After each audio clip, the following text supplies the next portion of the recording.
물도 없이 완전군장 15km 산악행군을 2시간 안에 완주하라고?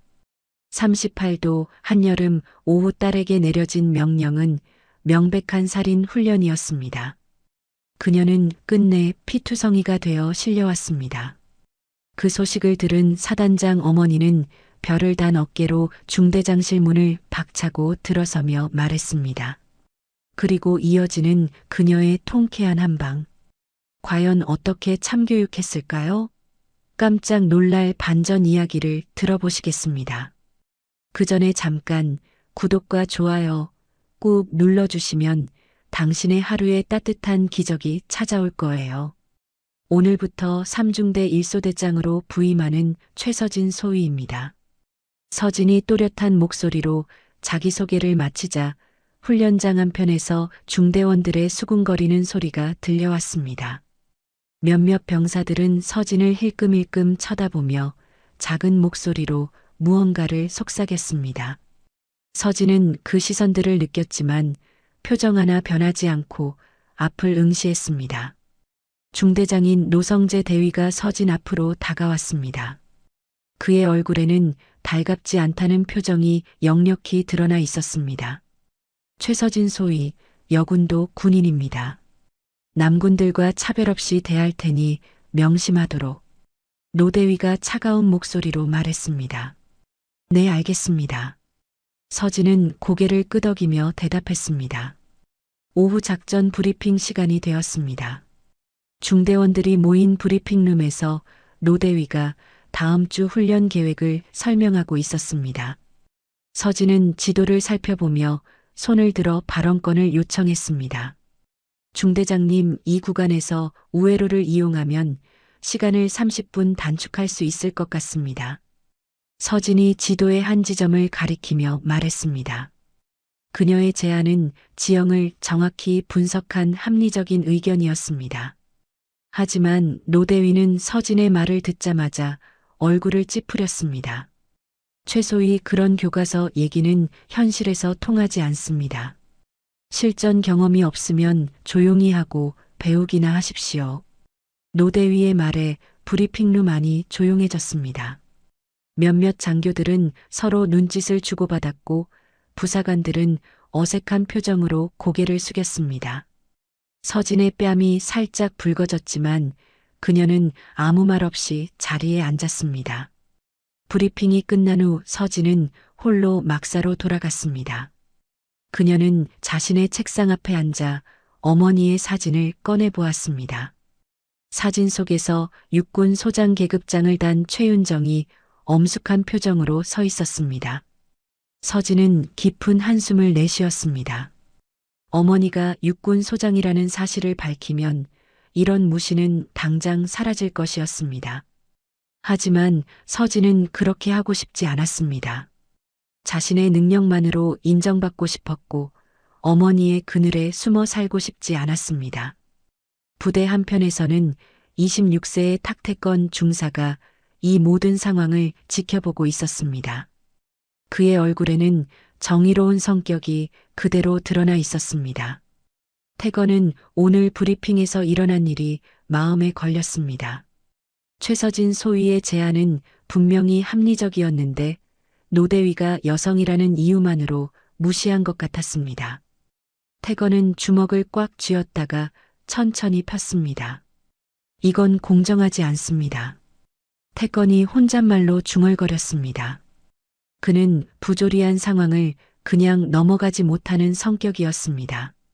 어려서부터 아버지에게서 들은 군인의 정신과 정의로운 마음이 그를 가만히 있게 하지 않았습니다. 한편 노성재 대위는 여군이 자신의 중대에 배치된 것을 못마땅하게 여겼습니다. 그는 최서진 소위가 스스로 전출을 택하도록 만들기 위해 노골적으로 부당한 지시를 반복했습니다. 최소위, 이 훈련장 전체를 오전 10시까지 혼자 순찰하고 지형 위험 요소를 전부 메모해서 보고서로 제출하십시오. 서진은 잠시 망설였습니다. 훈련장 전체는 도보로만 한 바퀴 도는데도 1시간은 좋게 걸리는 넓이였습니다. 게다가 그는 아무런 장비도 지원하지 않았고 동행 인원도 없었습니다. 지금 8시 40분이니까 1시간 20분이면 충분하겠죠? 노대위는 시계를 보며 냉소적으로 말했습니다. 서진은 무언으로 거수 경례를 하고 순찰을 시작했습니다. 그녀는 빠르게 걷고 메모하며 한계까지 집중했지만 결국 10시를 몇 분 넘기고 말았습니다. 훈련장 끝에서 돌아오는 서진을 본 노대위는 시계를 들어보이며 말했습니다. 시간 초과입니다. 명령 불이행에 해당합니다. 그는 잠시 멈추더니 주위에 있는 병사들을 돌아보며 일부러 목소리를 높였습니다. 최소위는 시간 개념이 없는 모양입니다. 훈련장 5바퀴 구보로 책임의식 되새기도록 하십시오. 서진은 군복의 상의를 한번 정리하고는 아무 말 없이 출발선으로 향했습니다. 그녀는 호흡을 정리하며 5바퀴를 돌았고 다리가 흔들릴 때까지 속도를 늦추지 않았습니다. 돌아와서는 똑바로 서서 짧게 보고했습니다. 명령 수행 완료했습니다. 다음 날 아침 노대위는 또다시 서진을 불렀습니다. 최소위, 오늘 오전까지 훈련장 작전 지도를 전부 수기로 다시 그리세요.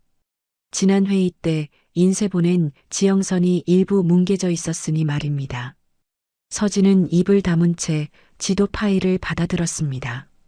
그 지도는 1미터가 넘는 크기의 상세 도면이었고 산악 지형선과 고저차, 통신선까지 모두 표시되어 있었습니다. 보통은 2~3명이 며칠에 걸쳐 작업하는 분량이었습니다. 오후 2시까지 제출하시면 됩니다. 선 굵기와 표시까지 오차 없도록. 노대위는 아무렇지 않게 말을 덧붙였습니다. 서진은 말없이 고개를 끄덕이고 책상 앞에 앉았습니다.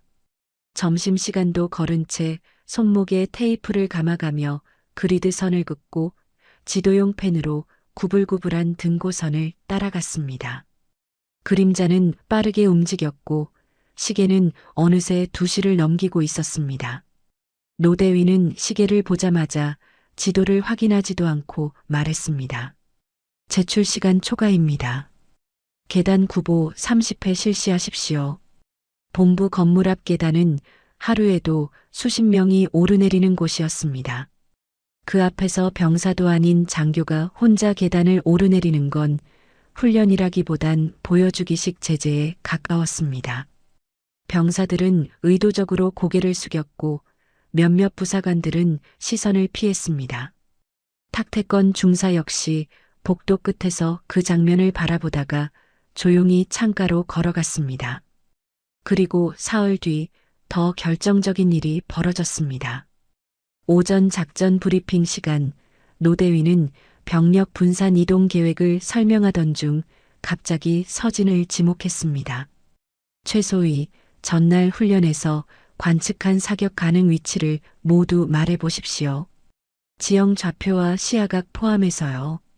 서진은 잠시 눈을 감았다가 입을 열었습니다. 북동측 능선 3시 방향에서 고도 175, 북쪽으로는 시야 확보가 어려우며 틀렸습니다. 노대위가 말을 끊었습니다. 실제 사격 포지션은 북서 10도 방향입니다. 잘못된 판단을 브리핑에서 언급하는 건 위험한 습관입니다. 지금 즉시 훈련장을 돌며 사격이 가능한 위치 10곳을 찾아 좌표와 방향을 지도에 표시해서 다시 보고하세요. 이동은 오리걸음으로 하십시오. 브리핑룸 안은 일순 정적에 휩싸였습니다. 몇몇 장교들은 서로 눈짓을 주고받았고 부사관들은 고개를 숙였습니다. 탁태권 중사는 차마 고개를 들지 못한 채 두 손을 가슴 앞으로 모은 채 서 있었습니다. 서진은 아무 말 없이 자리에서 일어났습니다. 햇볕은 강했고 흙먼지는 바람에 뿌옇게 날렸습니다. 그녀가 오리걸음으로 훈련장을 돌며 사격 위치 구간을 확인하는 모습은 더 이상 훈련이라기보다 징벌에 가까웠습니다. 다리가 후들거렸지만 서진은 노대위 앞에서 똑바로 서서 보고했습니다. 명령 수행 완료했습니다. 노대위는 서진이 이렇게까지 버티는 모습을 보며 더욱 화가 났습니다. 보통 사람이라면 벌써 포기하고 전출을 요청했을 텐데 서진은 전혀 굽히지 않았습니다. 태건은 매일 이런 광경을 목격하며 가슴이 답답했습니다. 동료 부사관들과 병사들도 모두 이 상황이 잘못되었다는 것을 알고 있었지만 아무도 나서지 못했습니다. 계급사회인 군대에서 상관의 명령에 반대하기는 쉽지 않았습니다. 어느 날 저녁 태건은 서진이 혼자 막사 뒤편에서 무릎을 주무르고 있는 모습을 보았습니다. 연일 계속된 가혹한 얼차려 때문에 몸이 상했을 것이었습니다. 하지만 서진은 다른 사람들 앞에서는 절대 아픈 기색을 보이지 않았습니다. 노대위는 사무실에서 책상에 팔꿈치를 기대고 생각에 잠겨 있었습니다. 지금까지의 방법으로는 서진을 굴복시킬 수 없다는 것이 분명했습니다. 그는 더 강력한 방법이 필요하다고 판단했습니다. 이번에는 확실하게 해야겠군. 노대위가 혼자 중얼거리며 다음 계획을 세우기 시작했습니다. 7월 한여름 오후 이 시 기온이 38도를 넘나드는 무더위 속에서 노성재 대위가 서진을 불러냈습니다. 훈련장에는 아지랑이가 피어오르고 있었고 다른 부대원들은 모두 그늘에서 휴식을 취하고 있었습니다. 노대위의 얼굴에는 음흉한 미소가 번져 있었습니다. 최소위, 오늘은 특별 훈련이 있습니다. 노대위가 서진 앞에 놓인 지도를 가리키며 말했습니다. 지도에는 부대에서 시작해서 뒷산 정상까지 이어지는 험한 산길이 빨간 펜으로 표시되어 있었습니다. 총거리는 약 15km에 달하는 구간이었습니다. 이 코스를 혼자서 2시간 안에 완주하면 됩니다. 노대위의 말에 서진은 잠시 놀란 표정을 지었습니다. 평소 산악행군은 여러 명이 팀을 이루어 진행하는 것이 원칙이었고 이런 무더위에 혼자 행군하는 것은 위험했습니다. 더구나 2시간이라는 시간은 경험 많은 베테랑 군인도 쉽지 않은 기록이었습니다. 중대장님, 이런 날씨에 혼자 산악행군을 하는 것은 서진이 조심스럽게 의견을 말하려 했지만 노대위는 단호하게 말을 끊었습니다. 명령에 이의를 제기하는 겁니까? 군인이라면 어떤 상황에서든 임무를 완수해야 합니다. 노대위는 서진에게 물 한 통도 주지 않았습니다. 게다가 완전군장으로 가라고 지시했습니다. 서진은 이 명령이 명백히 부당하다는 것을 알았습니다. 하지만 그녀는 고개를 끄덕이며 대답했습니다. 알겠습니다. 출발하겠습니다. 오후 2시 30분 서진은 뜨거운 햇볕 아래 산길로 향했습니다. 등 뒤로 노대위의 차가운 시선이 느껴졌지만 서진은 뒤돌아보지 않았습니다. 그녀는 일정한 속도로 걸음을 옮기며 산을 오르기 시작했습니다. 한편 탁태건은 이 광경을 멀리서 지켜보고 있었습니다. 태건의 얼굴에는 걱정과 분노가 동시에 떠올랐습니다. 서진은 가파른 산길을 묵묵히 올라갔습니다. 30분이 지나자 이미 온몸이 땀으로 흠뻑 젖었습니다. 목이 바짝 말랐지만 물이 없어 견뎌야 했습니다. 그녀는 이를 악물고 계속 걸었습니다. 1시간이 지나자 서진의 걸음이 조금씩 느려지기 시작했습니다. 머리가 어지럽고 다리에 힘이 빠졌습니다. 하지만 그녀는 포기하지 않고 계속 전진했습니다. 1시간 30분째 서진은 정상 근처에 거의 다다랐습니다. 하지만 탈수 증상으로 인해 시야가 흐릿해지기 시작했습니다. 발걸음이 휘청거렸지만 그녀는 악착같이 버텼습니다. 정상까지 100m를 남겨둔 순간 서진의 다리에 힘이 완전히 빠졌습니다. 어지러움 때문에 균형을 잃은 그녀는 발을 헛디뎠습니다. 가파른 산비탈을 따라 몸이 굴러떨어지기 시작했습니다. 아! 서진의 작은 비명소리가 산속에 메아리쳤습니다. 그녀는 바위와 나뭇가지에 부딪히며 10m 정도 굴러떨어진 후 큰 바위에 걸려 멈췄습니다. 얼굴과 팔에 여러 군데 상처가 생겼고 특히 이마에서는 피가 흘러내렸습니다. 서진은 의식을 잃고 바위 옆에 쓰러져 있었습니다. 오후 5시가 넘어도 그녀가 돌아오지 않자 태건은 더 이상 기다릴 수 없었습니다. 태건은 혼자서 산으로 향했습니다. 그는 지도를 보며 서진이 갔을 법한 길을 따라 올라갔습니다. 30분 정도 올라간 끝에 태건은 바위 아래 쓰러져 있는 서진을 발견했습니다. 소대장님, 태건이 서진에게 달려가 상태를 확인했습니다. 얼굴은 피투성이에 온몸은 만신창이었고 의식을 잃은 상태였습니다. 태건은 응급처치를 한 후 서진을 업고 산을 내려왔습니다. 서진을 의무실로 옮긴 후 탁태건 중사는 밤늦게까지 잠을 이루지 못했습니다. 머릿속에서 오늘 일어난 일들이 계속 맴돌았습니다.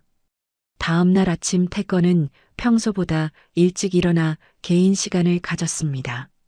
그는 지난 몇 주 동안 노성재 대위가 서진에게 했던 일들을 차근차근 정리하기 시작했습니다. 작은 수첩에 날짜와 함께 상세한 내용을 적어나갔습니다. 적다 보니 노대위의 행동이 얼마나 부당했는지 더욱 분명해졌습니다. 특히 어제 산악행군 사건은 단순한 괴롭힘을 넘어 생명을 위험에 빠뜨린 심각한 사안이었습니다. 태건은 동료 부사관들과 병사들이 목격한 내용도 함께 기록했습니다. 모두가 보는 앞에서 일어난 일들이라 증인도 충분했습니다. 하지만 아무도 나서서 말하지 못하는 것이 현실이었습니다. 점심시간 태건은 의무실에 입원한 서진을 찾아갔습니다. 서진은 이마에 붕대를 감고 침대에 누워 있었습니다. 그녀의 얼굴은 여전히 창백했지만 정신은 맑았습니다. 부소대장님, 걱정 끼쳐드려서 죄송합니다. 서진이 미안한 표정으로 말했습니다. 태건은 고개를 저었습니다. 소대장님이 잘못한 게 아닙니다. 애초에 그런 위험한 명령을 내린 게 문제입니다. 태건의 말에 서진은 잠시 침묵했습니다.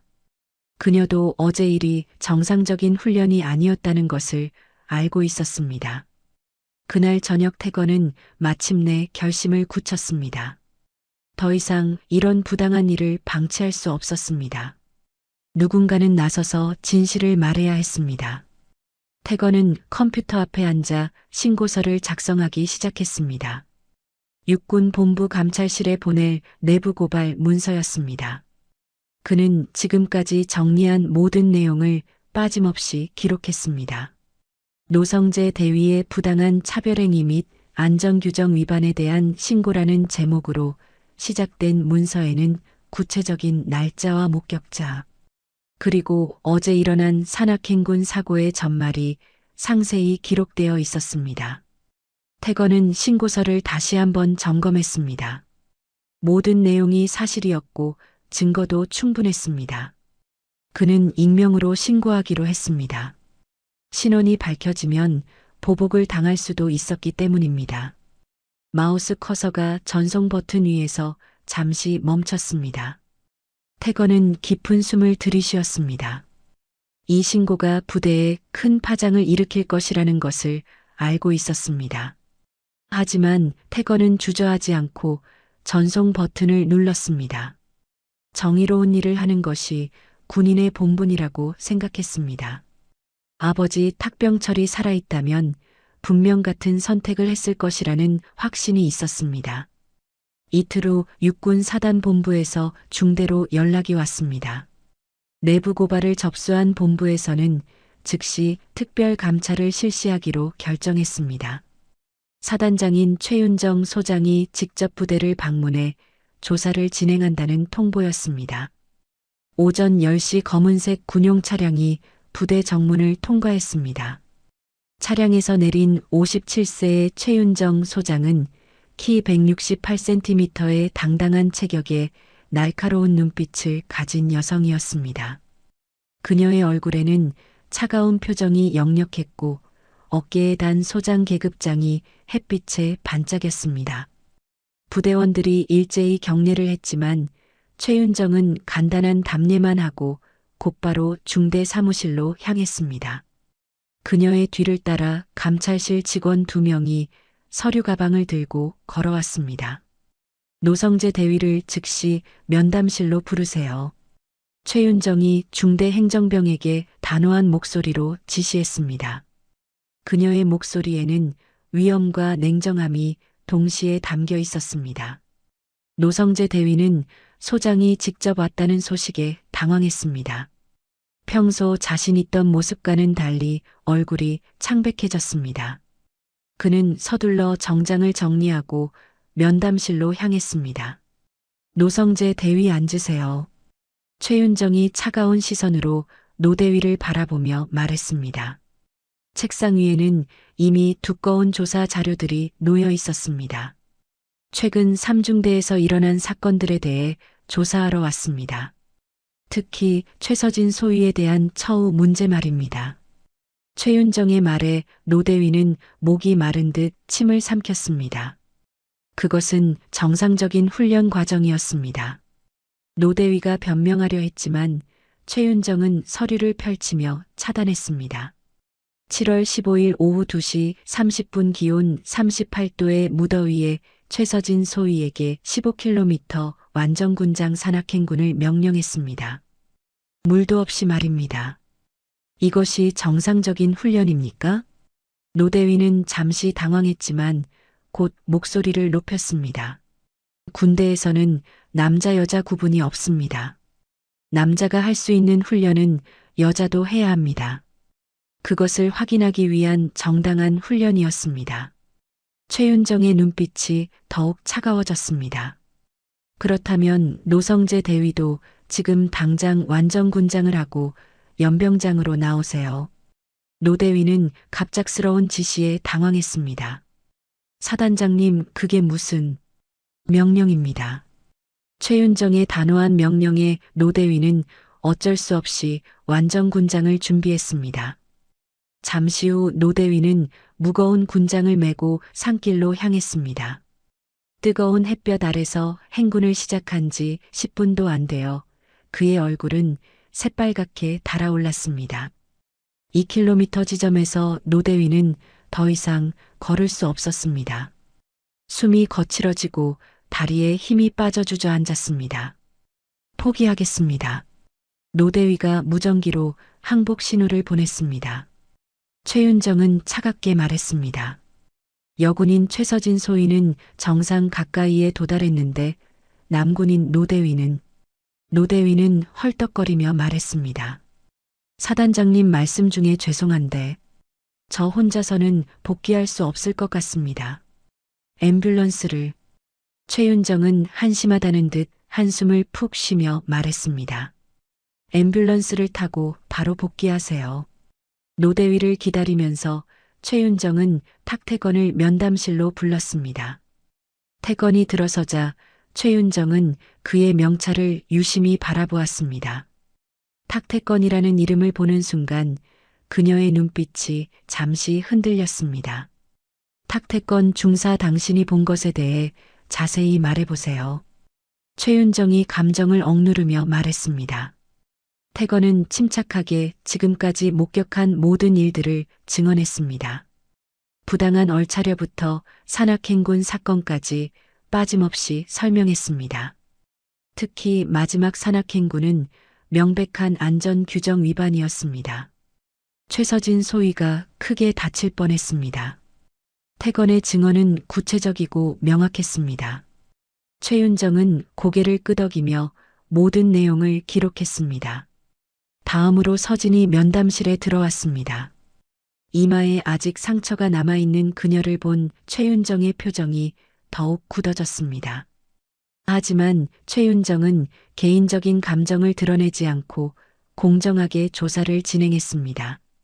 최서진 소위 노성재 대위로부터 받은 부당한 처우에 대해 말해보게. 서진은 처음에는 망설였지만 최윤정의 단호한 눈빛을 보고 모든 것을 털어놓았습니다. 연일 계속된 부당한 얼차려와 마지막 산악행군에서 겪은 일까지 상세히 증언했습니다. 왜 진작 신고하지 않았지? 최윤정이 물었습니다. 저는 제 능력만으로 인정받고 싶었습니다. 다른 도움 없이 말입니다. 서진의 대답에 최윤정은 복잡한 표정을 지었습니다. 조사가 끝난 후 최윤정은 다시 노성재 대위를 불렀습니다. 이번에는 수집된 모든 증거와 증언을 바탕으로 한 최종 면담이었습니다. 노성재 대위 당신의 행위는 명백한 가혹행위이자 안전규정 위반입니다. 특히 성별을 이유로 한 차별적 처우는 용납할 수 없습니다. 최윤정의 목소리에는 분노가 담겨 있었습니다. 즉시 중대장 보직에서 해임되며 본부로 전속됩니다. 추가 징계는 본부에서 결정할 예정입니다. 노 대위는 이 결정에 항의하려 했지만 최윤정은 단호하게 손을 들어 제지했습니다. 더 이상 변명은 필요 없습니다. 명령을 따르세요. 모든 조사가 끝나고 최윤정은 탁태건 중사와 최서진 소위를 따로 불렀습니다. 부대 뒤편의 조용한 벤치에서 조용히 이야기를 나누었습니다. 최윤정은 태건의 얼굴을 자세히 살펴보았습니다. 태건의 눈썹과 이목구비에서 누군가의 모습을 찾을 수 있었습니다. 특히 정의롭고 진실한 눈빛이 매우 익숙했습니다. 탁태건 중사 혹시 아버님 성함이 탁병철이 맞습니까? 최윤정이 조심스럽게 물었습니다. 그녀의 목소리에는 떨림이 담겨 있었습니다. 태건은 깜짝 놀란 표정을 지었습니다. 자신의 아버지 이름을 어떻게 알고 있는지 이해할 수 없었습니다. 네, 맞습니다.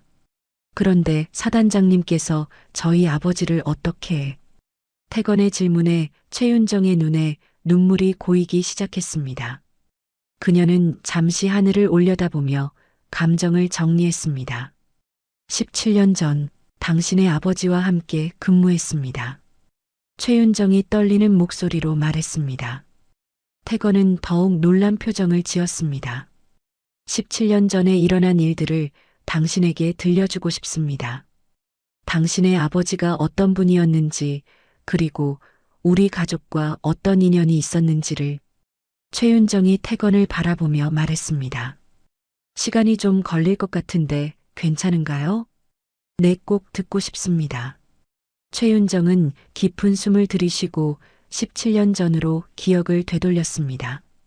17년 전 2008년 봄, 40세의 최윤정 소령은 남편의 장례식을 치른 지 한 달이 지난 후에도 깊은 슬픔에 잠겨 있었습니다. 단단한 체격을 가진 그녀였지만 요즘엔 어깨가 축 처져 있었습니다. 검은색 단발머리는 며칠째 제대로 손질하지 못한 채 흐트러져 있었습니다. 부대 관사 거실에서 윤정은 7살 딸 서진과 함께 조용한 저녁을 먹고 있었습니다.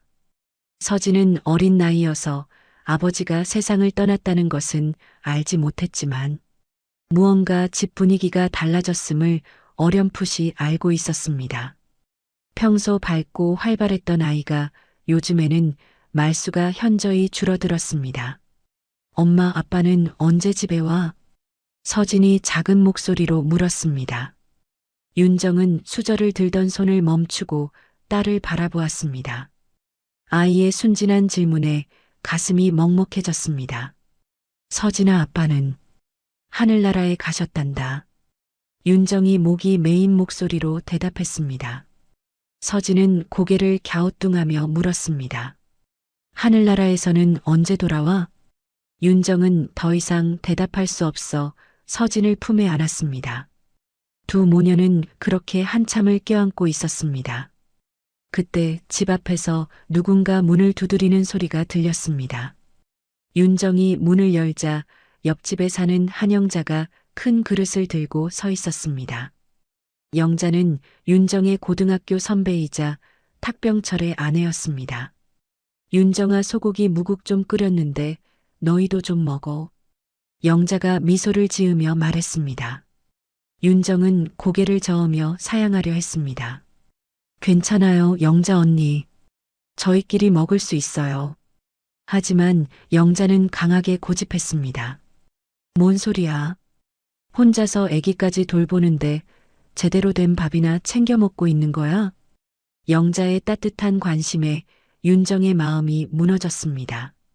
실제로 남편이 세상을 떠난 후 제대로 된 식사를 챙겨 먹지 못하고 있었습니다.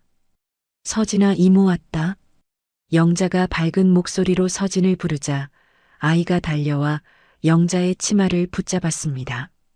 서진은 영자를 무척 좋아했습니다.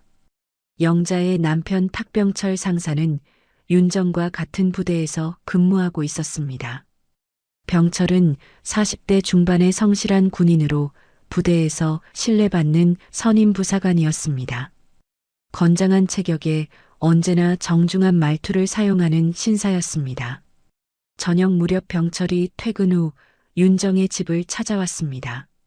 소령님 많이 힘드시죠?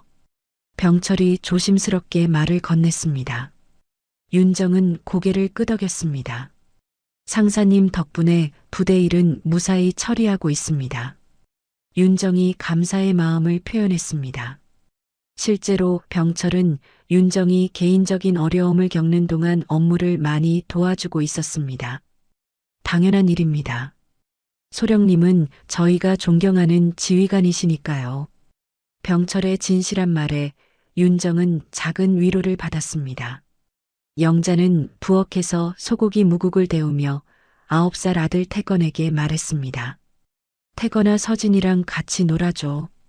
태건은 서진보다 2살 많았지만 마치 친오빠처럼 서진을 잘 돌봐주었습니다. 두 아이는 거실에서 블록을 가지고 놀기 시작했습니다.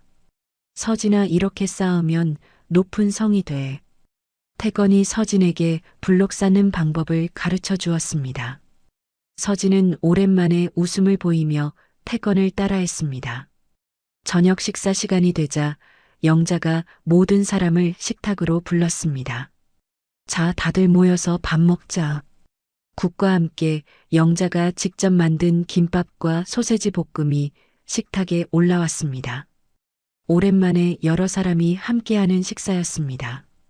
서진아 많이 먹어야 쑥쑥 큰다. 영자가 서진의 그릇에 국을 떠주며 말했습니다. 서진은 맛있게 밥을 먹으며 한참 만에 밝은 표정을 지었습니다.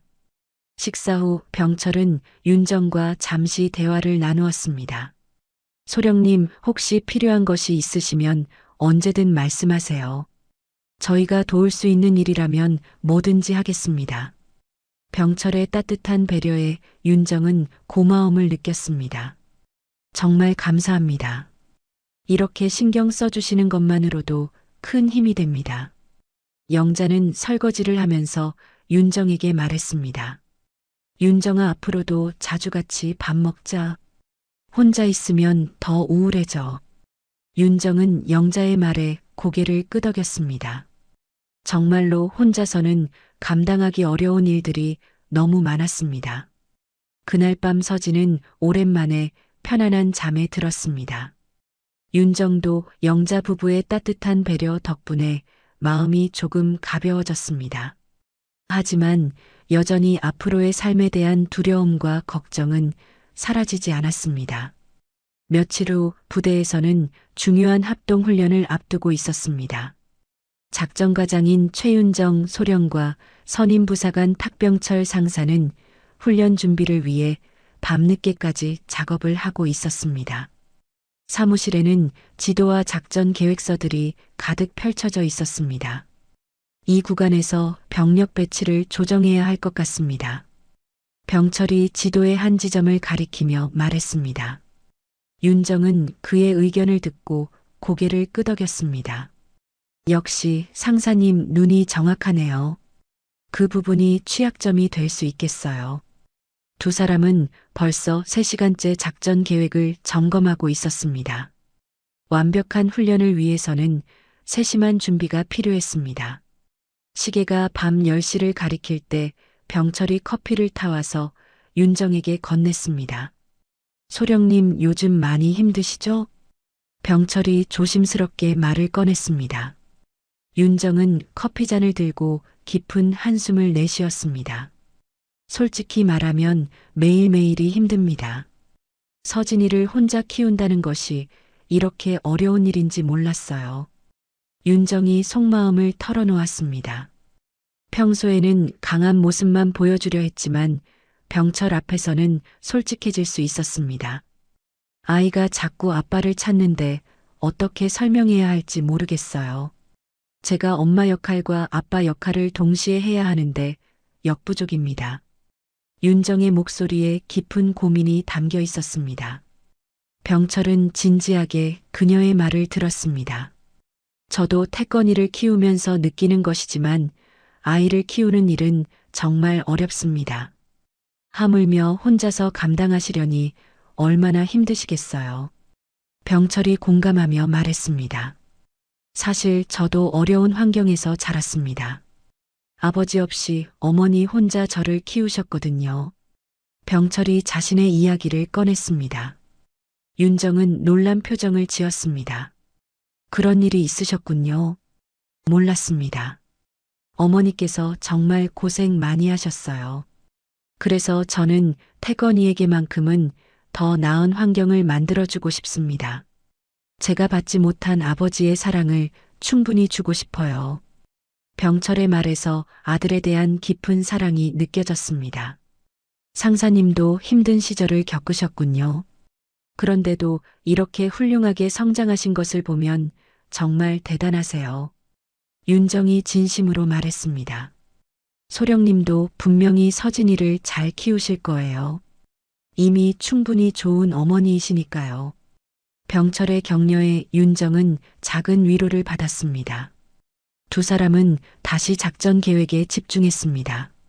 하지만 이전보다 훨씬 편안한 분위기에서 작업할 수 있었습니다. 서로의 속마음을 나눈 후 더욱 깊은 신뢰가 생겼습니다. 이 훈련이 끝나면 소령님도 좀 쉬셨으면 좋겠습니다. 병철이 말했습니다. 그럴 수 있으면 좋겠지만 군인의 삶이 그리 여유롭지는 않죠. 윤정이 쓴웃음을 지었습니다. 훈련 당일 부대원들이 모두 집합했습니다. 윤정과 병철은 각자의 역할에 충실하며 훈련을 진행했습니다. 며칠 동안 준비한 계획이 완벽하게 실행되고 있었습니다. 훈련 중반 예상치 못한 사고가 발생했습니다. 젊은 병사 한 명이 급한 경사면에서 발을 헛디뎌 절벽 아래로 떨어질 위기에 처했습니다. 다른 병사들은 당황하며 어떻게 해야 할지 몰랐습니다. 그때 병철이 주저없이 몸을 던졌습니다. 위험을 무릅쓰고 절벽 가장자리까지 내려가서 병사의 손을 잡았습니다. 놓지 마. 내가 끌어올릴 테니까. 병철이 큰 소리로 외쳤습니다.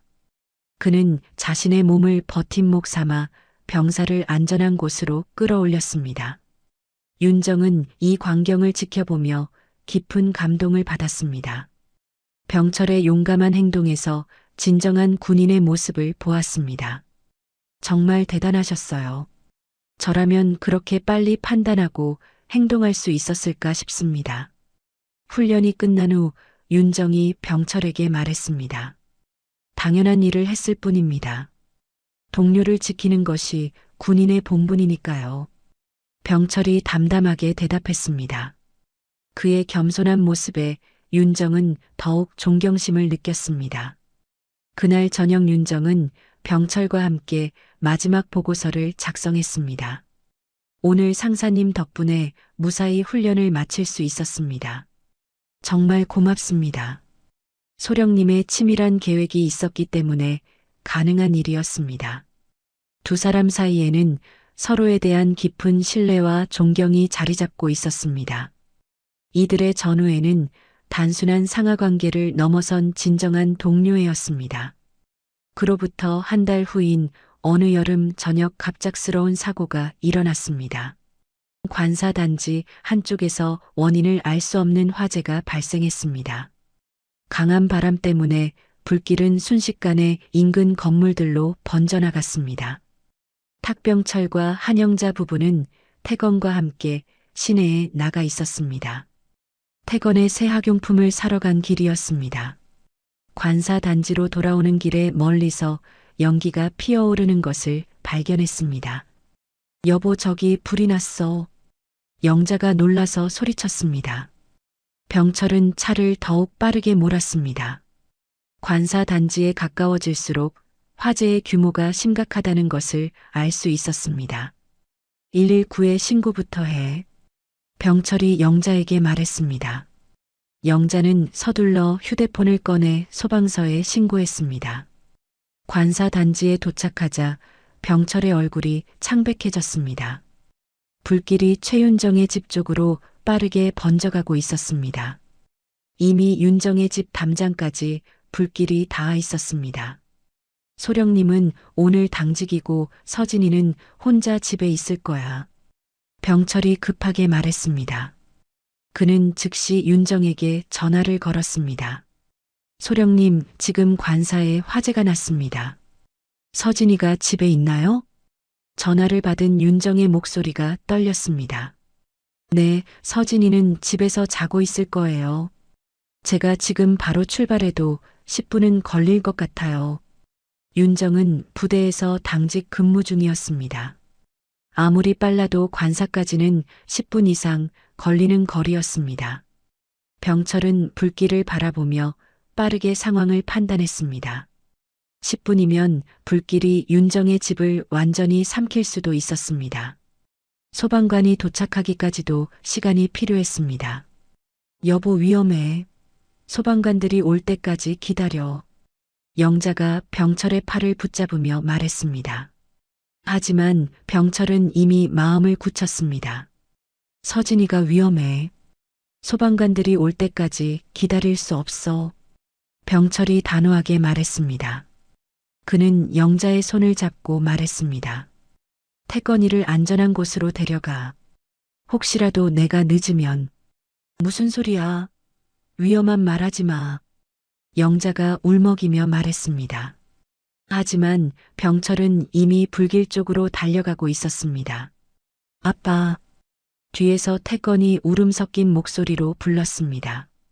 병철은 뒤돌아보며 태건에게 손을 흔들었습니다. 불길은 이미 윤정의 아파트 현관문까지 번져 있었습니다. 병철은 젖은 수건으로 코와 입을 막고 아파트 안으로 들어갔습니다. 연기 때문에 앞이 잘 보이지 않았습니다. 서진아, 서진아. 병철이 큰 소리로 서진을 불렀습니다. 방 하나하나를 확인하며 서진을 찾았습니다. 열기와 연기가 점점 심해졌습니다. 서진의 방에 도착하자 아이가 침대에서 연기 때문에 기침을 하며 깨어나고 있었습니다. 삼촌. 서진이 병철을 보고 반가워했습니다. 평소 병철을 삼촌이라고 부르며 따랐습니다. 서진아, 무서워하지 마. 삼촌이 데리고 나갈게. 병철이 서진을 품에 안았습니다. 아이는 무서움에 떨고 있었지만 병철을 믿고 의지했습니다. 병철은 서진을 안고 조심스럽게 현관으로 향했습니다. 하지만 현관문 쪽은 이미 불길로 가득했습니다. 비상계단 쪽도 마찬가지로 불길이 막고 있었습니다. 병철은 빠르게 상황을 판단했습니다. 유일한 탈출로는 창문뿐이었습니다. 2층 창문 아래에는 이웃들이 담요를 펼쳐들고 기다리고 있었습니다. 서진아, 무서워하지 마. 삼촌이 창문으로 내려보낼 거야. 병철이 서진에게 말했습니다. 서진은 무서워하며 병철의 목을 꼭 안았습니다. 아래에서 아저씨들이 담요로 받아줄 거야. 괜찮을 거야. 병철이 창문을 열고 아래를 내려다보았습니다. 이웃들이 큰 담요를 펼쳐들고 있었습니다. 여기로. 아래에서 사람들이 소리쳤습니다. 병철은 서진을 조심스럽게 창밖으로 내려보냈습니다.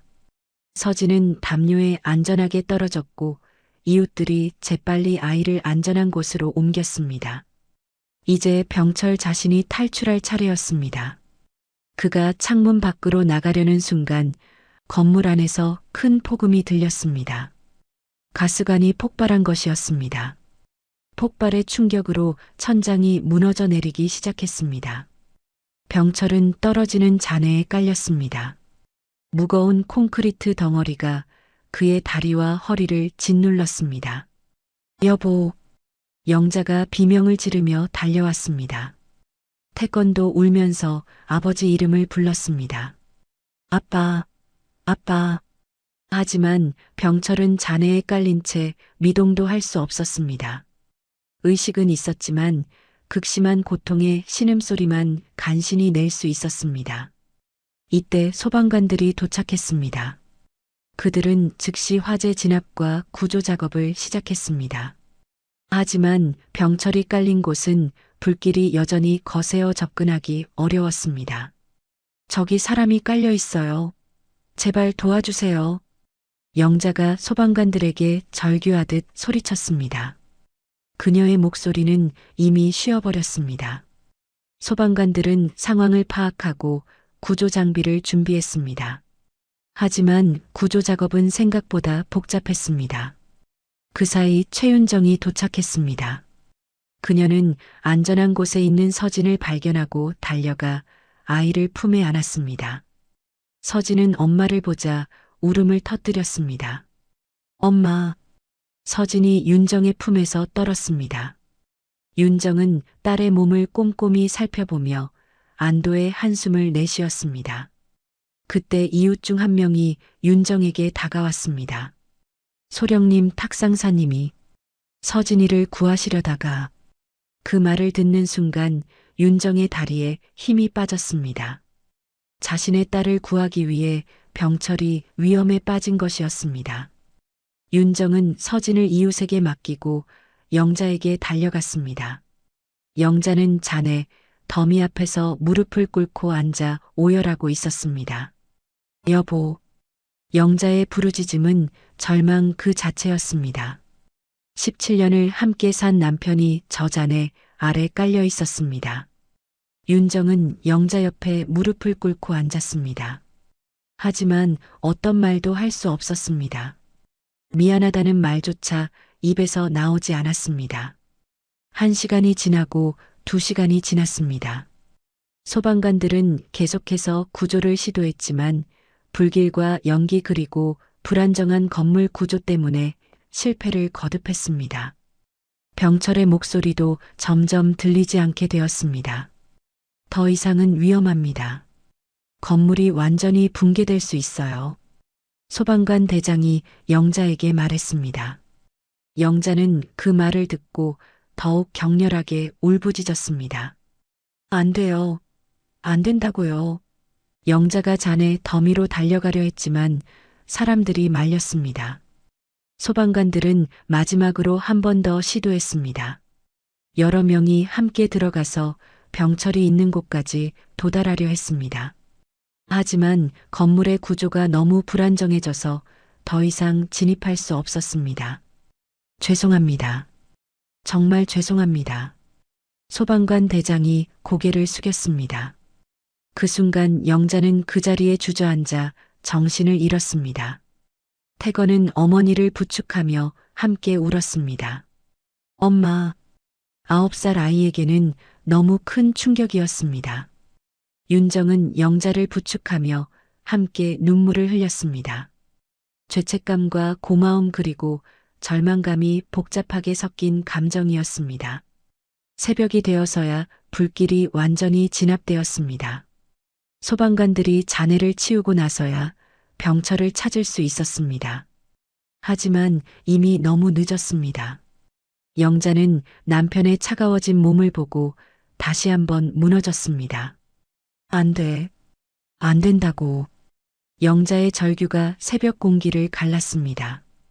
윤정은 병철 앞에서 깊이 고개를 숙였습니다. 감사하다는 말도 미안하다는 말도 모두 무의미하게 느껴졌습니다. 서진도 어머니 옆에서 고개를 숙였습니다. 며칠 후 병철의 장례식이 치러졌습니다. 부대 전체가 그의 희생을 기리며 군인식 장례로 배웅했습니다. 장례식 내내 영자는 말을 하지 않았습니다. 슬픔에 잠겨 남편의 관을 바라볼 뿐이었습니다. 태건은 어머니 곁에서 조용히 눈물을 흘렸습니다. 윤정은 조문객들을 맞으며 영자를 돌봤습니다. 하지만 두 사람 사이에는 어색한 침묵이 흘렀습니다. 장례를 마친 후에도 영자는 며칠 동안 말을 하지 않았습니다. 충격이 너무 컸던 것입니다. 태건이 걱정스러운 눈으로 엄마를 지켜보았습니다. 일주일이 지나서야 영자가 입을 열었습니다. 윤정아. 영자의 목소리는 쉬어 있었습니다. 미안해. 내가 며칠 동안 제정신이 아니었어. 윤정은 고개를 저었습니다. 언니가 뭘 미안해해요. 제가 죄송해요. 아니야. 영자의 말에는 체념이 섞여 있었습니다. 얼마 후 윤정은 전출 명령을 받았습니다. 바쁜 이사 준비와 새로운 부대 적응 때문에 점차 연락이 뜸해졌습니다. 영자도 홀로 아들을 키우느라 정신이 없었습니다. 두 가족은 각자의 아픔을 안고 서로 다른 길을 걷게 되었습니다. 시간이 흐르면서 연락은 자연스럽게 끊어졌습니다. 17년 전의 이야기를 모두 들은 서진은 한동안 말을 하지 못했습니다. 그녀의 눈에는 눈물이 가득 고여 있었습니다. 자신이 살아있는 것이 탁병철의 희생 덕분이라는 사실을 처음 알게 되었습니다. 어머니, 제가 2번이나 탁병철 아저씨 가족에게 구원받았군요. 서진이 떨리는 목소리로 말했습니다. 최윤정은 고개를 끄덕였습니다. 태건은 서진이 사단장에게 어머니라고 부르는 것을 들으면서 깜짝 놀랐습니다. 서진은 태건에게 다가가 깊이 고개를 숙였습니다. 부소대장님 정말 감사합니다. 17년 전 아버님의 은혜에 이어 다시 한번 저를 구해주셨네요. 당연한 일을 했을 뿐입니다. 최윤정은 두 젊은이를 바라보며 깊은 감동을 느꼈습니다. 운명이라는 것이 정말 존재한다면 이런 것이 아닐까 생각했습니다. 탁중사, 어머니는 어떻게 지내고 계시는지 말해줄 수 있나? 최윤정이 조심스럽게 물었습니다. 태건의 표정이 조금 어두워졌습니다.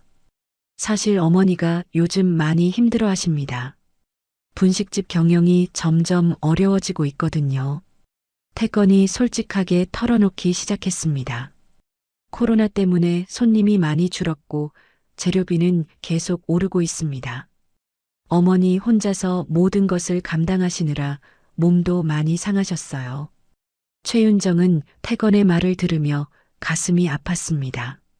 17년 동안 연락하지 못한 사이 영자가 그렇게 고생하고 있었다는 사실이 미안했습니다. 임대료도 계속 올라서 이번 달에도 겨우겨우 낼 수 있었습니다. 어머니는 제게 걱정하지 말라고 하시지만 보기에 너무 힘들어 보입니다. 태건이 말을 이어갔습니다. 특히 아버지 기일 때마다 더 많이 힘들어 하십니다. 혼자서 모든 것을 감당하시는 것이 얼마나 힘드셨을지. 서진도 태건의 이야기를 들으며 마음이 무거워졌습니다. 제가 뭔가 도움을 드릴 수 있을까요? 서진이 물었습니다. 하지만 태건은 고개를 저었습니다. 마음만으로도 충분합니다. 어머니도 남에게 도움받는 것을 좋아하지 않으세요. 최윤정은 깊은 생각에 잠겼습니다. 단순히 돈으로 도움을 주는 것은 영자의 자존심을 상하게 할 수도 있었습니다. 더 자연스럽고 의미 있는 방법이 필요했습니다. 혹시 어머니가 지금도 분식집을 운영하고 계시다면? 최윤정이 말을 꺼내다가 멈췄습니다. 갑자기 떠오른 아이디어가 있었지만 조심스러웠습니다. 태건이 궁금해했습니다. 사실 우리 부대에 위탁식당 자리가 하나 비어 있어요. 부대원들을 위한 분식 코너 말이에요. 최윤정이 천천히 설명했습니다.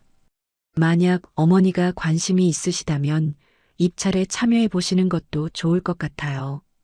군인 유가족에게는 가산점도 있고요. 태건의 눈이 밝아졌습니다.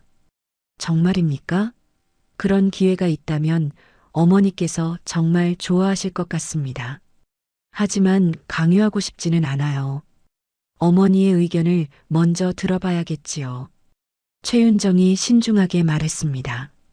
서진도 이 아이디어에 찬성했습니다. 그렇다면 어머니를 직접 뵙고 말씀드리는 게 좋겠네요. 최윤정이 결심한 듯 말했습니다. 태건은 잠시 망설이다가 말했습니다. 사실 어머니는 군대와 관련된 일에 대해 복잡한 감정을 가지고 계십니다. 아버지를 잃은 아픔 때문에. 최윤정은 그 말을 듣고 이해했습니다. 영자에게는 군대가 남편을 빼앗아간 곳일 수도 있었습니다. 그렇다면 더욱 조심스럽게 접근해야겠네요. 무리하지 않을게요. 최윤정이 약속했습니다. 어쨌든 한 번은 꼭 뵙고 싶어요. 17년 동안 제대로 감사 인사도 드리지 못했으니까요. 그날 저녁 세 사람은 오랫동안 대화를 나누었습니다. 과거의 아픈 기억들과 현재의 상황 그리고 앞으로의 희망에 대해 이야기했습니다. 17년 만에 다시 이어진 인연이 모든 사람에게 좋은 결과를 가져다 주기를 간절히 바랐습니다. 일주일 후 주말 최윤정과 서진은 태건의 안내를 받아 한영자의 분식집을 찾아갔습니다. 영잔의 분식이라는 소박한 간판이 걸린 작은 가게였습니다. 가게는 주택가 골목 안쪽에 자리 잡고 있어서 찾기가 쉽지 않았습니다. 태건이 먼저 가게 안으로 들어가 어머니에게 상황을 설명했습니다. 영자는 처음에는 당황스러워했지만 태건의 설명을 듣고 마음의 준비를 했습니다. 최윤정과 서진이 가게 문을 열고 들어서자 영자는 한동안 말을 하지 못했습니다. 17년이라는 세월이 흘렀지만 윤정의 모습을 한눈에 알아볼 수 있었습니다. 특히 어린 서진이 이제 성인이 되어 당당한 군인의 모습으로 서 있는 것을 보니 감회가 새로웠습니다. 윤정아, 정말 윤정이 맞지? 영자가 떨리는 목소리로 물었습니다. 최윤정은 고개를 끄덕이며 영자에게 다가갔습니다. 영자 언니 오랜만이에요. 두 여성은 서로를 꽉 안았습니다. 17년 동안 쌓인 그리움과 미안함이 한꺼번에 터져나왔습니다. 영자의 눈에서 눈물이 흘러내렸습니다. 언니가 얼마나 보고 싶었는데 연락도 없이 어떻게 지냈어? 영자가 윤정의 손을 잡으며 말했습니다. 윤정도 눈물을 흘리며 대답했습니다. 미안해요 언니. 전출 가고 정신없이 지내다 보니 연락드렸어야 했는데. 서진도 영자 앞에 서서 깊이 인사했습니다. 안녕하세요. 저 서진이에요. 영자는 서진을 바라보며 놀라움을 감추지 못했습니다. 어머, 우리 서진이가 이렇게 컸구나. 내가 김밥 해주던 그 조그만 아이가. 영자가 서진의 손을 잡고 위아래로 살펴보았습니다. 이제 엄마를 따라 훌륭한 군인이 되었네. 정말 듬직해 보여. 아주머니 덕분에 이렇게 클 수 있었어요. 그때 해주신 김밥 맛을 아직도 기억해요. 서진의 말에 영자는 더욱 감동했습니다. 영자는 세 사람을 안쪽 테이블로 안내했습니다. 가게는 작았지만 깨끗하고 정성스럽게 꾸며져 있었습니다. 벽에는 태건의 어린 시절 사진들이 걸려 있었습니다. 뭐 줄까? 떡볶이, 김밥, 순대 다 있어. 영자가 메뉴를 소개했습니다. 윤정이 대답했습니다. 언니가 만드시는 건 뭐든 맛있을 거예요. 예전처럼 김밥하고 떡볶이 주세요. 영자는 기쁜 마음으로 주방으로 들어가 음식을 준비하기 시작했습니다. 그동안 세 사람은 테이블에서 이야기를 나누었습니다. 언니 혼자서 이 가게를 운영하시느라 많이 힘드셨죠? 윤정이 조심스럽게 물었습니다. 영자는 김밥을 만들면서 대답했습니다. 뭘, 태건이 키우느라 바쁘긴 했지만 좋아하는 일이니까 힘들지 않았어. 하지만 영자의 손에는 오랜 노동의 흔적이 역력했습니다. 거친 손과 굽은 허리에서 그녀가 얼마나 고생했는지 알 수 있었습니다. 음식이 나오자 모두들 맛있게 먹기 시작했습니다. 특히 서진은 어린 시절 기억이 되살아나는 듯 했습니다. 정말 똑같은 맛이에요. 17년 전 그 맛 그대로예요. 서진이 감탄하며 말했습니다. 영자는 그 말에 뿌듯해했습니다. 식사를 하면서 윤정은 영자에게 조심스럽게 이야기를 꺼냈습니다. 언니 사실 오늘 온 이유가 하나 더 있어요. 영자가 고개를 갸우뚱했습니다. 저희 부대에 위탁식당 자리가 하나 비었거든요. 부대원들을 위한 분식 코너인데 윤정이 천천히 설명했습니다. 혹시 언니가 관심이 있으시다면 입찰에 참여해 보시는 건 어떨까요? 영자는 처음에는 망설였습니다. 군부대라. 글쎄, 솔직히 말하면 군대에 대해서는 복잡한 마음이 있어서 영자의 목소리에 아픔이 섞여 있었습니다. 윤정은 그 마음을 충분히 이해했습니다. 물론 강요하는 건 아니에요. 다만 기회가 있다는 걸 알려드리고 싶었어요. 태건이 어머니를 바라보며 말했습니다. 어머니 한번 긍정적으로 생각해 보세요. 영자는 잠시 생각에 잠겼습니다. 언니도 새로운 시작이 필요하지 않을까요? 탁병철 상사님도 언니가 행복하기를 바라실 거예요. 윤정이 조심스럽게 권했습니다. 영자는 오랫동안 망설이다가 마침내 입을 열었습니다. 한번 생각해 볼게. 새로운 시작이라는 게 나쁘지 않을 수도 있겠네. 그 말에 태건의 얼굴이 밝아졌습니다. 윤정과 서진도 희망적인 반응에 기뻤습니다. 언니 천천히 결정하세요. 우리가 도울 수 있는 건 뭐든 도와드릴게요. 윤정이 약속했습니다. 그날 오후 네 사람은 오랜만에 따뜻한 시간을 보냈습니다. 17년 만의 재회는 모든 사람에게 새로운 희망을 주었습니다. 한영자는 며칠 동안 고민한 끝에 부대 위탁식당 입찰에 참여하기로 결심했습니다. 태건이 어머니의 결정을 윤정에게 알리자 윤정은 기뻐하며 입찰 준비를 도와주겠다고 했습니다. 입찰 준비 과정에서 서진과 태건은 자주 만나게 되었습니다. 두 사람은 함께 영자의 가게에서 메뉴 개발을 돕고 입찰 서류를 정리했습니다. 이 메뉴는 어떨까요? 부대찌개도 추가하면 좋을 것 같은데요. 서진이 메뉴판을 보며 제안했습니다. 태건은 고개를 끄덕였습니다. 좋은 아이디어네요. 어머니가 부대찌개도 정말 잘 끓이세요. 두 사람이 함께 일하는 모습을 지켜보던 영자는 미소를 지었습니다.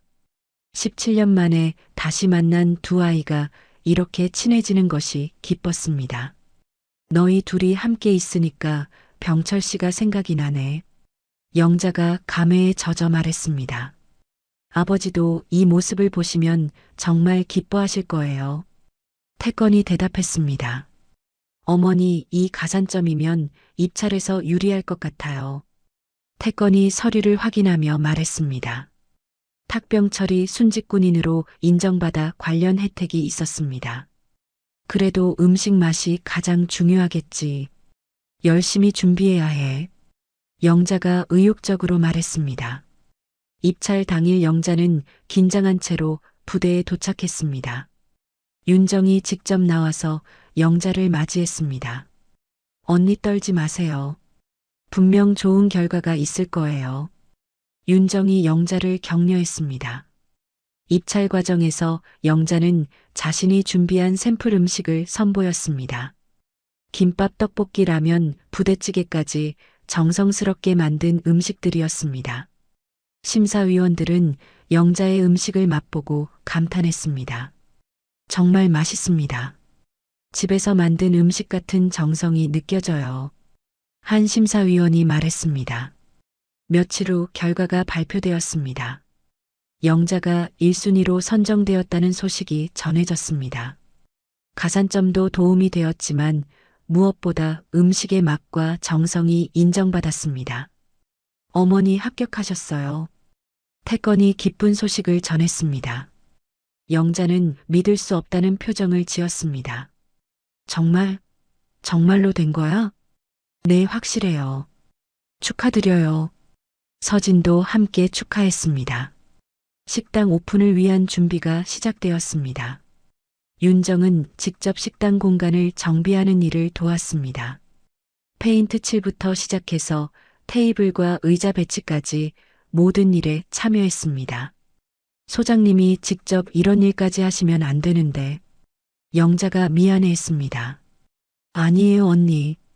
이런 일이 얼마나 즐거운데요. 오랜만에 몸을 움직이니까 기분이 좋아요. 윤정이 웃으며 대답했습니다. 서진과 태건은 식당 한쪽 벽에 특별한 공간을 만들었습니다. 탁병철의 사진을 걸고 작은 추모 공간을 마련한 것이었습니다. 이곳에서 아버지께서 저희를 지켜봐 주실 거예요. 태건이 아버지 사진을 정성스럽게 걸었습니다. 사진 아래에는 작은 글귀도 써넣었습니다. 진정한 군인의 정신을 기리며라는 문구였습니다. 드디어 식당 오픈 날이 되었습니다. 영잔의 부대식당이라는 새로운 간판이 걸렸습니다. 첫날부터 많은 부대원들이 찾아왔습니다. 어머니, 김밥 10줄이요. 라면 3개 추가요. 주문이 계속 들어왔습니다. 영자는 바쁘지만 행복한 표정으로 음식을 준비했습니다. 윤정도 점심시간에 식당을 찾아왔습니다. 언니, 첫날부터 대박이네요. 정말 꿈만 같아. 이렇게 많은 사람들이 와줄 줄 몰랐어. 영자가 행복한 미소를 지었습니다. 부대원들은 영자의 음식을 먹어보고 극찬했습니다. 이게 진짜 집밥 맛이네요. 어머니가 해주신 음식 같아요. 영자는 그런 반응을 들으며 보람을 느꼈습니다. 특히 젊은 병사들이 영자를 어머니라고 부르며 따르는 모습을 보니 기뻤습니다. 마치 태건의 친구들을 돌보는 것 같은 기분이었습니다. 저녁 무렵 하루 영업을 마친 영자는 탁병철의 사진 앞에 섰습니다. 여보, 우리 새로운 시작했어. 당신이 지켜주던 군인들을 내가 이제 음식으로 돌봐줄게. 영자가 사진을 바라보며 조용히 말했습니다. 서진과 태건은 정리를 도우며 함께 시간을 보냈습니다. 두 사람 사이에는 특별한 감정이 싹트고 있었습니다. 오늘 정말 수고 많으셨어요. 서진이 태건에게 말했습니다. 소대장님도요. 덕분에 어머니가 정말 행복해하세요. 태건이 대답했습니다. 두 사람은 서로를 바라보며 미소를 지었습니다. 17년 전 어린 시절의 인연이 이제 새로운 감정으로 발전하고 있었습니다. 그날 밤 영자는 오랜만에 편안한 잠에 들었습니다. 새로운 시작에 대한 희망과 기대로 가득했습니다. 탁병철도 하늘에서 가족들의 새 출발을 축복해주고 있을 것 같았습니다. 6개월이 흘렀습니다. 한영자의 영잔의 부대 식당은 부대원들 사이에서 최고 인기 장소가 되었습니다. 매일 점심시간이면 긴 줄이 생길 정도로 많은 사람들이 찾아왔습니다. 영자는 이제 완전히 다른 사람이 된 것 같았습니다. 예전의 지친 모습은 사라지고 활기찬 미소로 가득했습니다. 젊은 병사들을 친아들처럼 돌보며 맛있는 음식을 만들어주는 것이 그녀의 큰 기쁨이었습니다. 어머니, 오늘도 김밥 20줄 주세요. 라면에 계란 추가로 5개요. 주문이 쏟아져 나왔지만 영자는 즐거워했습니다. 얘들아, 조금만 기다려. 금방 해줄게. 영자가 부드러운 목소리로 대답했습니다. 한편 최윤정은 정기적으로 식당을 찾아와 영자와 시간을 보냈습니다. 두 사람은 17년 전의 깊은 우정을 다시 되찾았습니다. 언니, 요즘 정말 행복해 보여요. 윤정이 영자를 바라보며 말했습니다. 그럼 이렇게 보람된 일을 하고 있으니까 병철 씨도 좋아할 거야. 영자가 환한 미소를 지었습니다. 식당 한쪽에 마련된 탁병철의 추모 공간에는 항상 신선한 꽃이 놓여 있었습니다. 부대원들도 가끔 그 앞에서 잠시 묵념을 하곤 했습니다. 서진과 태건의 관계도 많이 발전했습니다. 둘은 이제 동료 이상의 특별한 감정을 서로에게 느끼고 있었습니다. 하지만 군대라는 특성상 조심스럽게 관계를 발전시켜 나가고 있었습니다. 어느 저녁 식당 정리를 마친 후 서진과 태건은 함께 산책을 했습니다. 부소대장님, 이렇게 좋은 결과가 나올 줄 몰랐어요. 서진이 주변을 둘러보며 말했습니다. 소대장님 덕분이에요. 소대장님이 도와주지 않았다면 불가능했을 일이죠. 태건이 겸손하게 대답했습니다. 17년 전에도 지금도 저는 계속 도움만 받고 있는 것 같아요. 서진이 미안한 마음을 표현했습니다. 그런 말씀 마세요. 아버지가 소대장님을 구한 것은 당연한 일이었고 제가 도운 것도 마찬가지예요. 태건이 진심으로 말했습니다. 두 사람은 서로를 바라보며 미소를 지었습니다. 말로 표현하지는 않았지만 서로에 대한 특별한 감정을 느끼고 있었습니다. 그해 겨울 탁병철의 기일이 다가왔습니다. 윤정과 서진은 영자와 태건을 위해 특별한 계획을 세웠습니다. 기일 당날 부대원들이 모여서 탁병철을 추모하는 작은 행사를 열었습니다. 식당에서 간단한 추도식을 진행했습니다. 탁병철 상사님은 진정한 군인의 모습을 보여주신 분입니다. 윤정이 추도사를 읽었습니다. 그분의 희생정신과 동료애는 우리 모두가 본받아야 할 덕목입니다. 부대원들은 모두 숙연한 표정으로 추도식에 참여했습니다. 영자는 감동받아 눈물을 흘렸습니다. 고마워 윤정아. 이렇게 우리 남편을 기억해줘서. 영자가 윤정의 손을 꼭 잡았습니다. 추도식이 끝난 후 네 사람은 함께 저녁을 먹었습니다. 영자가 정성스럽게 준비한 음식들로 가득한 식탁이었습니다. 아버지가 보고 계실까요? 태건이 하늘을 올려다보며 물었습니다. 분명히 보고 계실 거야. 우리가 이렇게 화목하게 지내는 모습을 보시면서 기뻐하실 거야. 영자가 아들을 바라보며 말했습니다. 윤정은 서진을 바라보며 말했습니다. 서진아, 너도 이제 훌륭한 군인이 되었구나. 아빠가 살아계셨다면 정말 자랑스러워 하셨을 거야. 서진은 고개를 끄덕였습니다. 식사를 마치고 태건은 서진에게 조심스럽게 말을 꺼냈습니다. 소대장님, 혹시 시간이 되시면 내일 같이 영화라도 보러 가실래요? 서진의 얼굴에 붉은 기가 돌았습니다. 좋아요. 그런데 이제 그냥 편하게 불러도 될까요? 그럼 저도 서진 씨라고 불러도 될까요? 두 사람은 서로를 바라보며 환한 미소를 지었습니다. 그 모습을 지켜보던 윤정과 영자도 흐뭇한 표정을 지었습니다. 우리 애들이 서로 좋아하는 것 같네. 영자가 윤정에게 귓속 말했습니다. 정말 보기 좋아요. 17년 만에 다시 이어진 인연이네요. 윤정이 대답했습니다. 그날 밤 윤정은 혼자 조용한 시간을 가졌습니다. 창밖을 바라보며 하늘에 있는 남편과 탁병철에게 마음으로 말을 건넸습니다. 여보, 그리고 탁병철 상사님. 우리 가족들이 이렇게 다시 만났어요. 서진이도 잘 자랐고 태건이도 아버지를 닮아 훌륭한 사람이 되었어요. 윤정의 눈에 눈물이 맺혔습니다. 17년 동안 각자 힘들게 살아왔지만 이제는 모두 함께 행복하게 지낼 수 있을 것 같아요. 두 분도 하늘에서 우리를 지켜봐 주세요. 밤하늘의 별들이 윤정의 말에 답하듯 반짝였습니다. 다음 날부터 서진과 태건은 공식적으로 연인 관계가 되었습니다. 영자의 식당은 계속 번창했고 부대 내에서 없어서는 안 될 소중한 공간이 되었습니다. 윤정과 영자의 우정도 더욱 깊어졌습니다. 17년 전 비극적인 사건으로 시작된 두 가족의 인연은 이제 새로운 희망과 사랑으로 이어졌습니다.